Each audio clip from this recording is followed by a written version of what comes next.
Suite Consultancy. www.pakbettv.com. Una mong makikita pagkagising mo sa umaga kapakbet ay may malaking factor sa kung paano ka tatakbo sa araw na iyon. Kung ang una mong makikita ay maganda at magaan sa pakiramdam, malaki ang tsansa na ang araw nyo ay masaya. Kung hindi naman maganda sa mata ang inyong unang nakita, malaki ang posibilidad na mamalasin kayo sa buong araw. Kung papasok ka sa isang silid kapakbet at hindi maganda ang pakiramdam dito, ikaw ay kakapitan ng negative energy. Samantalang kung ito ay magaan sa pakiramdam, ikaw ay mabubuhayan. Ang susi para rito kapakbet ay ang kulay ng kurtina. Kung unlucky color ng kurtina ang nakapalibot sa isang bahay, aakit ito ng negative energy at kapag napadami, malas ang bunga. May malaking papel din ang kulay ng kurtina sa kung paano tumakbo ang pag-iisip ng isang tao. Kaya naman para sa episode natin ngayon, ibibigay namin sa inyo ang listahan ng malas na kulay ng kurtina ngayong 2024 para maiwasan. Pero bago tayo dumako sa Unlucky Curtain Colors 2024 mga kapakbet, dapat muna nating matukoy ang mga dapat nating isaalang-alang na mga bagay pagdating sa pagpili ng tama at maswerteng kulay ng kurtina sa bahay.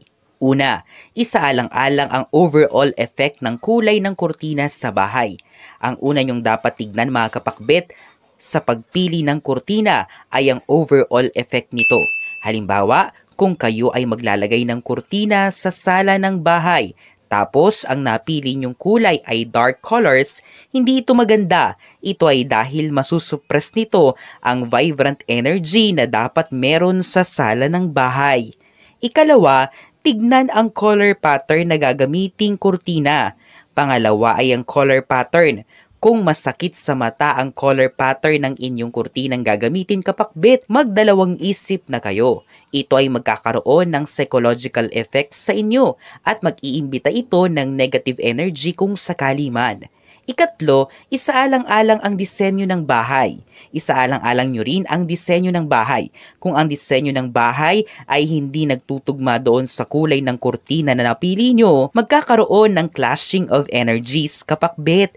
Ito ay nangangahulugan na magiging irritable ang mga tao sa bahay at sila ay palaging galit. Ikaapat, isaalang-alang ang kultura, tradisyon at mga paniniwala sa bahay. At ang panghuli kapakbet ay isang personal consideration. Kung may specific kultura kayo o tradisyon na ipinagbabawal sa isang certain color, sundin nyo lang ito dahil ang paglabag ay gagawa lang ng negative energy. Pero kung gusto nyo talaga, kausapin ng maayos ang head ng family para magpaalam. Ang kulay ng kurtina ay nakadepende rin sa lugar nyo at kabilang din ito sa mga dapat nyong isaalang-alang. We have crossed one more milestone. It's only the beginning. Visit our new store Kapakbet. Unit 1004 Cityland Shaw Tower, corner St. Francis Shaw Boulevard, Mandaluyong City.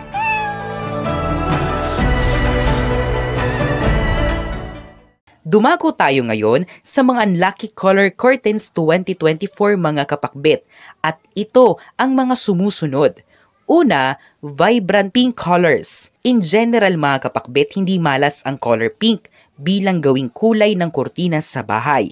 Nagiging malas ito kapag ito ay sobra-sobra o masyadong matingkad. Sa scientific point of view, ang too much pink colors ay gagawa ng panic, anxiety, pagiging mainitin na ulo, at pagiging irritable. Dagdag pa, ang pink ay isang positive energy, kaya kapag sobra-sobra ito, ang bahay ay siksik sa yang at ito ay masama dahil dapat balance silang ang yang at yin energy. Ikalawa, whole black.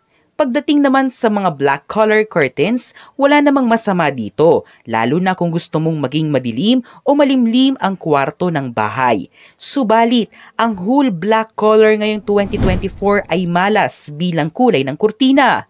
Isa itong shade ng black color. Isosuppress kasi nito mga kapakbet ang positive emotions at energy sa paligid. Kaya mas mararamdaman mo na ikaw ay laging depressed, malungkot at walang gana. Ikatlo, clashing colors. Sunod naman ay ang mga clashing colors. Halimbawa kapakbet sa money corner ng bahay. Majority dito ay blue at black colors dahil maganda ang pagkakaroon ng water element sa money corner ng bahay para sa isang madalisay na agos ng pera. At kung lalagyan mo ito ng red curtain, clashing colors na ito. Sa 2024, wood element ang mangunguna kaya wag gumamit ng clashing color. Hindi lang dapat kulay ang tinitignan mo sa kurtina ng bahay kapakbet, bagkus pati na rin ang disenyo at kung saan ito gawa. Kung hindi naman ito matibay, masisira lang ito agad at sayang lang ang pera. Kung may nakakatakot at bad meaning naman ang disenyo nito, malas ito. Isang tip lang mga kapakbet, kung masakit sa mata ang kurtina nyo sa bahay, palitan ito. Dapat kino-complement ng kulay ng kurtina ang paligid para makabuo ng harmonious at peaceful energy at environment. Ang mga interpretasyong ito ay pawang gabay lamang. Nasa sa atin pa rin ang desisyon at tayo pa rin mismo ang may hawak ng ating kapalaran. Huwag po nating kalimutang magdasal at manalig sa may kapal. Hindi niya po tayo pababayaan. Huwag kalimutang mag-subscribe, i-like at i-share ang videong ito sa inyong kapamilya at kaibigan. Maraming salamat sa panonood mga kapakbet.